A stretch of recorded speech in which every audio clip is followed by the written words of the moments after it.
नमस्कार दोस्तों, स्वागत है आपका अपने चैनल फिगरिंग आउट फाइनेंस में। दोस्तों ये है part 2 LIC AAO interview series का। दोस्तों इस वीडियो में हम करने वाले हैं इम्पोर्टेंट क्वेश्चन जो कि इंश्योरेंस सेक्टर अभी जो न्यूज़ में है उसके बारे में।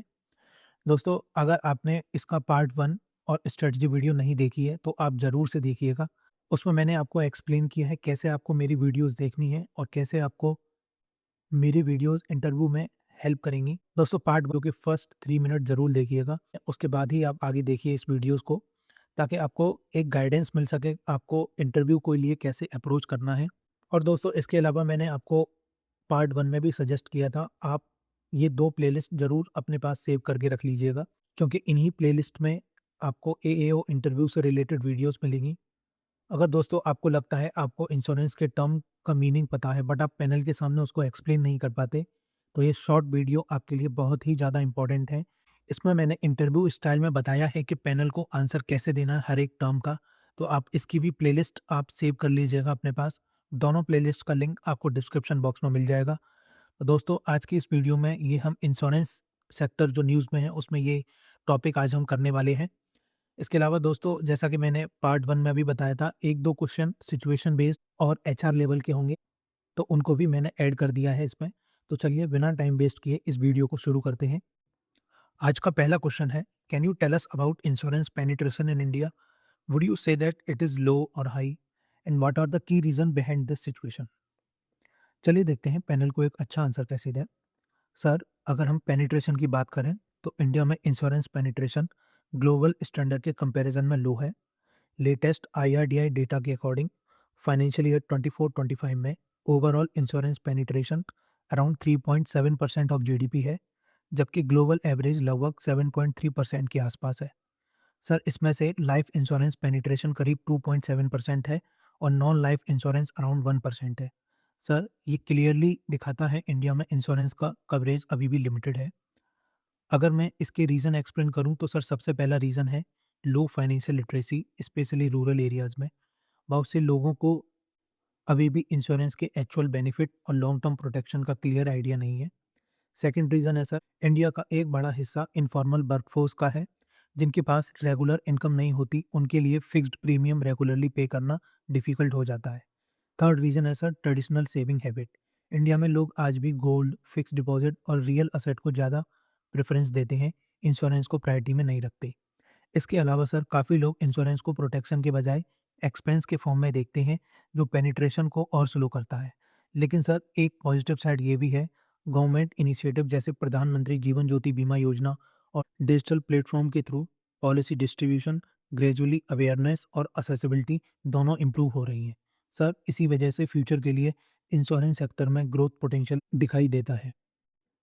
नेक्स्ट क्वेश्चन है, can you tell us about some key initiative taken by IRDAI and LIC to increase insurance penetration in our country? चलिए देखते हैं पैनल को एक अच्छा आंसर कैसे दें। सर, अगर हम इंश्योरेंस पेनिट्रेशन की बात करें तो इंडिया में इंश्योरेंस पेनिट्रेशन अराउंड 3.7% है, जो ग्लोबल एवरेज के कंपैरिजन में काफ़ी कम है। इसी गैप को रिड्यूस करने के लिए आईआरडीआई और एलआईसी दोनों एक्टिवली काम कर रहे हैं।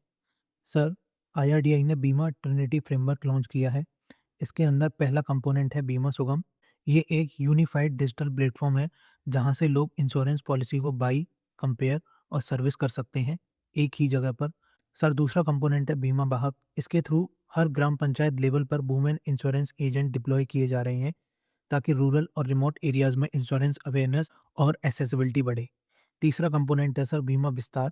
ये अफोर्डेबल और स्टैंडर्डाइज इंश्योरेंस प्रोडक्ट हैं, जो स्पेशली रूरल एरियाज़ के लिए डिज़ाइन किए गए हैं।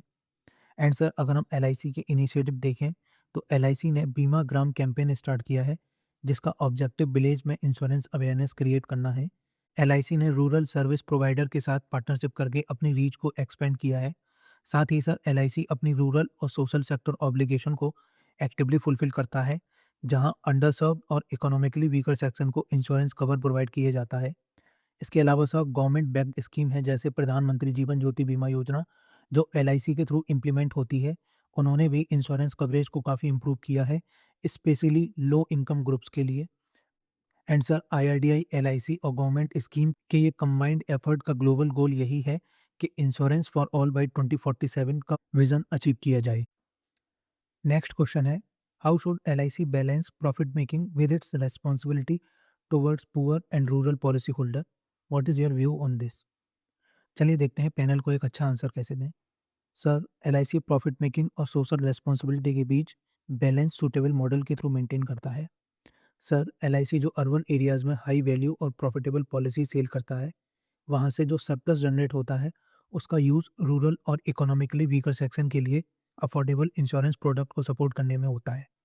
इसे हम क्रॉस सब्सिडाइजेशन बोल सकते हैं। सर, IRDAI की क्लियर गाइडलाइंस होते हैं सो रूरल और सोशल सेक्टर ऑब्लिगेशन को लेकर। फाइनेंशियल ईयर 25-26 के लिए हर लाइफ इंश्योर को मिनिमम 10% लिप्स सोशल सेक्टर से कवर करना मैंडेटरी है। LIC इस ऑब्लिगेशन को माइक्रो इंश्योरेंस प्लान, लो प्रीमियम पॉलिसी और सिंप्लीफाइड प्रोसीजर के थ्रू फुलफिल करता है ताकि पुअर और रूरल पॉपुलेशन इजीली इंश्योरेंस ले सके। सर, LIC का एक मेजर स्ट्रेंथ उसका वाइड ब्रांच और एजेंट नेटवर्क है। रूरल और रिमोट एरियाज में एजेंट और ब्रांच होने की वजह से लास्ट माइल रीच पॉसिबल हो जाती है, जो प्राइवेट इंश्योर्स के लिए काफ़ी डिफिकल्ट होता है। और सर, सबसे इम्पोर्टेंट पॉइंट ये है कि LIC पार्टिसिपेटिंग सरप्लस का 90% डायरेक्टली पॉलिसी होल्डर को बोनस के फॉर्म में डिस्ट्रीब्यूट करता है।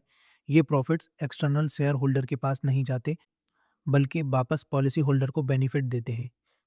सर, मेरे व्यू में प्रॉफिटेबिलिटी LIC के लिए इसलिए ज़रूरी है ताकि वो फाइनेंशियली स्ट्रांग रहे और हर क्लेम को ऑनर कर सके। और सोशल रेस्पॉन्सिबिलिटी इसलिए ज़रूरी है ताकि इंश्योरेंस हर इंडियन तक, स्पेसिफिकली पुअर और रूरल सेक्शन तक पहुंच सके। इसी बैलेंस की वजह से सर, LIC एक प्रॉफिटेबल ऑर्गेनाइजेशन भी है और एक ट्रू सोशल इंस्टीट्यूशन भी। नेक्स्ट क्वेश्चन है, as you know LIC is undergoing a massive digital transformation. In your opinion, how will digitalisation, artificial intelligence and data analytics change the way LIC operate in next 10 year? चलिए देखते हैं panel को एक अच्छा answer कैसे दें। Sir, मेरे opinion में डिजिटलाइजेशन, आर्टिफिशियल इंटेलिजेंस और डेटा एनालिटिक्स LIC को फंडामेंटली ट्रांसफॉर्म कर देंगे, स्पेसिफिकली प्रोजेक्ट डाइव के थ्रू जो LIC का फ्लैगशिप डिजिटल इनिशिएटिव है। सर, सबसे पहला इम्पैक्ट कस्टमर एक्सपीरियंस पर पड़ेगा। फरवरी 2025 में लॉन्च हुआ मार्कटेक प्लेटफॉर्म के थ्रू LIC अब कस्टमर के साथ पर्सनलाइज एंगेजमेंट कर पा रहा है, जैसे ईमेल, SMS और मोबाइल ऐप्स के थ्रू। इसका मतलब ये है सर, इंश्योरेंस सर्विस 24/7 एसेसिबल हो जाएगी और कस्टमर को LIC के ऑफिस या एजेंट पर डिपेंड रहना नहीं पड़ेगा। सर, दूसरा बड़ा चेंज अंडरराइटिंग में आएगा। AI का यूज़ से हेल्थ डाटा और रिस्क पैटर्न के एनालिसिस फास्ट और एक्यूरेट हो जाएंगे। इससे पॉलिसी अप्रूवल क्विक हो जाएगा और कस्टमर को उनके रिस्क प्रोफाइल के हिसाब से कस्टमाइज प्रीमियम मिल पाएगा। सर, तीसरा इम्पैक्ट डाटा एनालिटिक्स LIC को रिएक्टिव से प्रोएक्टिव इंश्योर बना देगा। LIC पहले ही प्रिडिक्ट कर पाएगा कि कस्टमर को पेंशन प्लान चाहिए या चाइल्ड प्लान, और इंक्वायरी आने से पहले ही सूटेबल सॉल्यूशन ऑफर कर सकेंगे। सर, फ्रॉड डिटेक्शन भी काफ़ी स्ट्रांग हो जाएगा। IRDAI के 2025 फ्रॉड मॉनिटरिंग फ्रेमवर्क के according AI based system suspicious claim को इंस्टेंटली आइडेंटिफाई कर पाएंगे। इससे सर, LIC और ऑनेस्ट पॉलिसी होल्डर दोनों प्रोटेक्टेड रहेंगे। और सर, एजेंट प्रोडक्टिविटी भी काफ़ी इंप्रूव होगी। डिजिटल टूल्स पेपर वर्क और रूटीन टास्क हैंडल कर लेंगे, जिससे एजेंट का रोल सिर्फ सेलिंग का नहीं बल्कि फाइनेंशियल एडवाइजर का हो जाएगा। एजेंट कस्टमर के साथ डीपर रिलेशनशिप बिल्ड कर पाएंगे। ओवरऑल सर, डिजिटलाइजेशन और AI के बाद भी LIC अपना ट्रस्ट लूज नहीं करेगा, बल्कि LIC फास्टर, स्मार्टर और ज़्यादा कस्टमर सेंट्रिक बनकर इंडिया का मोस्ट ट्रस्टेड लाइफ इंश्योर बना रहेगा। नेक्स्ट क्वेश्चन है, why you want to leave the banking sector and join LIC as an assistant administrative officer in the insurance industry?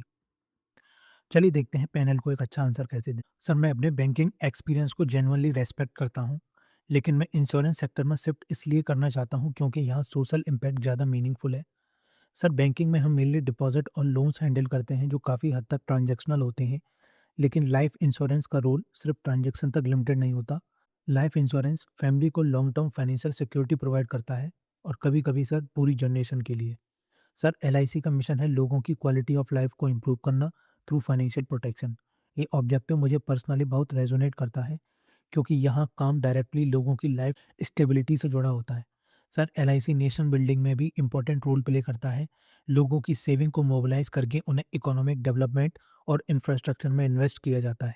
LIC के objective में clearly mention है कि insurance को rural और backward areas तक ले जाना है और रीजनेबल कॉस्ट पर प्रोटेक्शन देना है, और ये एस्पेक्ट मुझे बहुत स्ट्रांगली अट्रैक्ट करता है। Sir as an assistant administrative officer मुझे पॉलिसी सर्विसिंग, क्लेम सेटलमेंट और कस्टमर वेलफेयर जैसे एरिया में काम करने का मौका मिलेगा।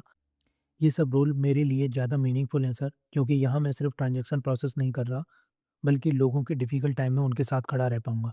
सर इसलिए मैं इस ट्रांज़ैक्शन को एक करियर चेंज नहीं, बल्कि पर्पस ड्रिवन करियर के रूप में देखता हूँ, जहाँ मैं सोसाइटी के लिए रियल वैल्यू क्रिएट कर सकूँ। नेक्स्ट क्वेश्चन है, can you tell us which ministry LIC operates under and explain why this administrative structure is significant from a governance and policy perspective? चलिए देखते हैं पैनल को एक अच्छा आंसर कैसे दें। Sir life insurance corporation of India, ministry of finance, specifically department of financial service के administrative control के अंडर आती है। ये एडमिनिस्ट्रेटिव स्ट्रक्चर काफ़ी इंपॉर्टेंट है और इसके पीछे सर कुछ क्लियर रीज़न है। सर पहला रीज़न ये है कि इससे गवर्नमेंट का डायरेक्ट ओवरसाइट इंश्योर होता है। एलआईसी इंडिया की लार्जेस्ट फाइनेंशियल इंस्टीट्यूशन में से एक है और करोड़ों पॉलिसी होल्डर का पैसा मैनेज करती है। फाइनेंस मिनिस्ट्री के अंडर होने से पब्लिक इंटरेस्ट प्रोटेक्ट होता है और ट्रस्ट मेंटेन रहता है। सर दूसरा रीज़न है एलआईसी के ऑपरेशंस नेशनल इकोनॉमिक और सोशल ऑब्जेक्टिव के साथ अलाइन हो जाते हैं। एलआईसी इंफ्रास्ट्रक्चर प्रोजेक्ट और नेशन बिल्डिंग एक्टिविटीज़ में लार्ज इन्वेस्टमेंट करती है, जो गवर्नमेंट के डेवलपमेंट एजेंडा को सपोर्ट करता है। सर तीसरा पॉइंट ये है कि इस स्ट्रक्चर से आईआरडीआई के साथ कोऑर्डिनेशन बेटर होता है, regulatory compliance, policy holder protection और लॉन्ग टर्म स्टेबिलिटी इंश्योर होती है। सर फोर्थ रीज़न है कि इकोनॉमिक चैलेंज के टाइम पर गवर्नमेंट एलआईसी को नेशनल प्रायोरिटी के लिए गाइड कर सकती है, जैसे सोशल सिक्योरिटी स्कीम या रूरल इंश्योरेंस पेनिट्रेशन। और सर क्योंकि एलआईसी एक स्टेट ओन्ड कॉरपोरेशन है, फाइनेंस मिनिस्ट्री के अंडर होने से अकाउंटेबिलिटी, ट्रांसपेरेंसी और गवर्नेंस स्टैंडर्ड मेंटेन होते हैं, जो पॉलिसी होल्डर के साथ-साथ पूरे फाइनेंशियल सिस्टम के लिए बेनिफिशियल होते हैं। नेक्स्ट क्वेश्चन है, can you tell us approximately how many branches and agent LIC currently operates with, and more importantly why does this kind of skill actually matter in the insurance business? चलिए देखते हैं panel को एक अच्छा answer कैसे दें। Sir latest data के according as of March 2025 life insurance corporation of India के पास अप्रॉक्सीमेटली 2048 ब्रांच ऑफिसेज हैं। इसके साथ ही सर एलआईसी का distribution network around 14.87 lakh agent का है, जो कंट्री का लार्जेस्ट एजेंट नेटवर्क माना जाता है। सर ये इंश्योरेंस बिजनेस में इतने ज़्यादा इसलिए ज़रूरी है, क्योंकि सर इंश्योरेंस एक ट्रस्ट बेस्ड बिजनेस है। जब कंपनी की फिजिकल प्रेजेंस रिमोट और रूरल एरियाज तक होती है, तो लोगों का कॉन्फिडेंस ऑटोमेटिकली बिल्ड होता है और असेसिबिलिटी इंप्रूव होती है। सेकंड सर, लाइफ इंश्योरेंस एक वन टाइम ट्रांजैक्शन नहीं होता। इससे प्रीमियम कलेक्शन, पॉलिसी सर्विसिंग और क्लेम सेटलमेंट जैसे काम लगातार चलते रहते हैं। इतना बड़ा एजेंट नेटवर्क होने से लास्ट माइल कनेक्टिविटी इंश्योर होती है।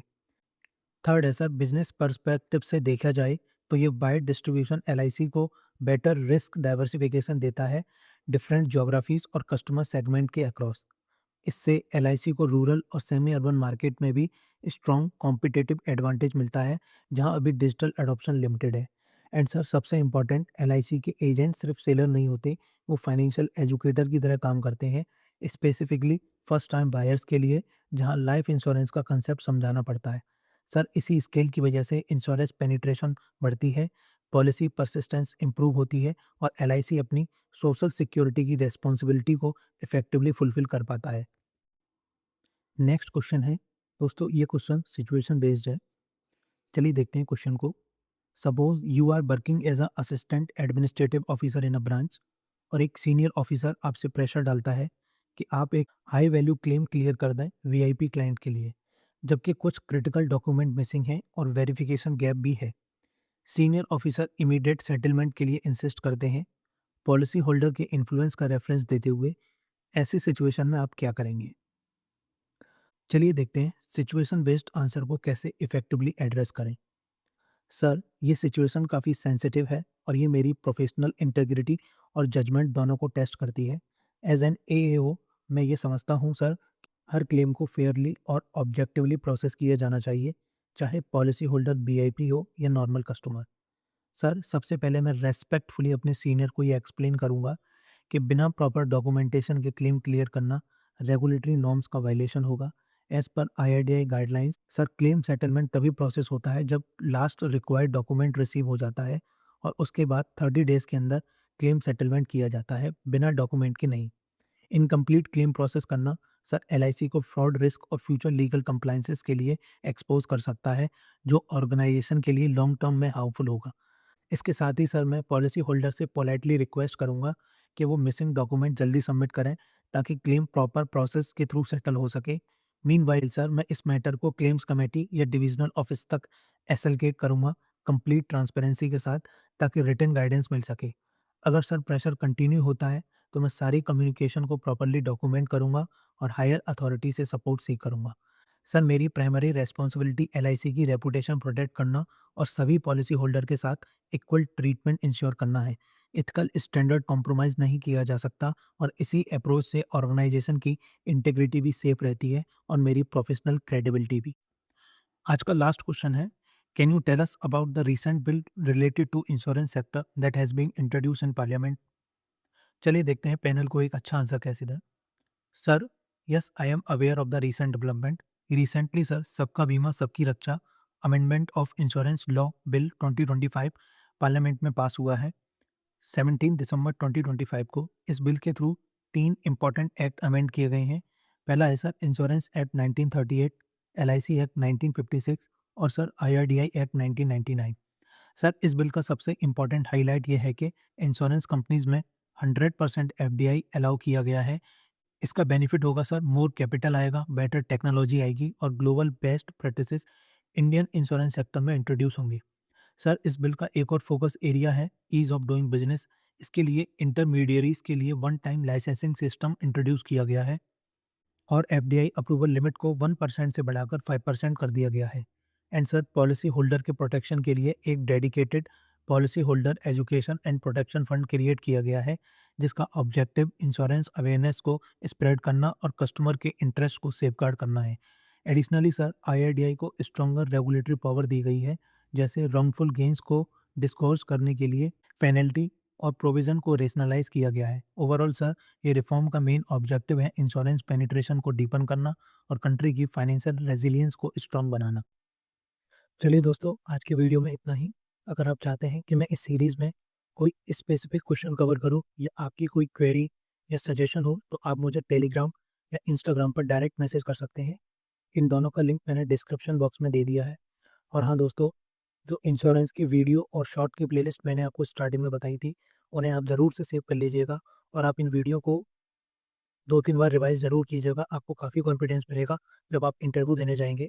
तो चलिए दोस्तों, वीडियो को यहीं एंड करते हैं। Thanks for watching and all the best for your interview.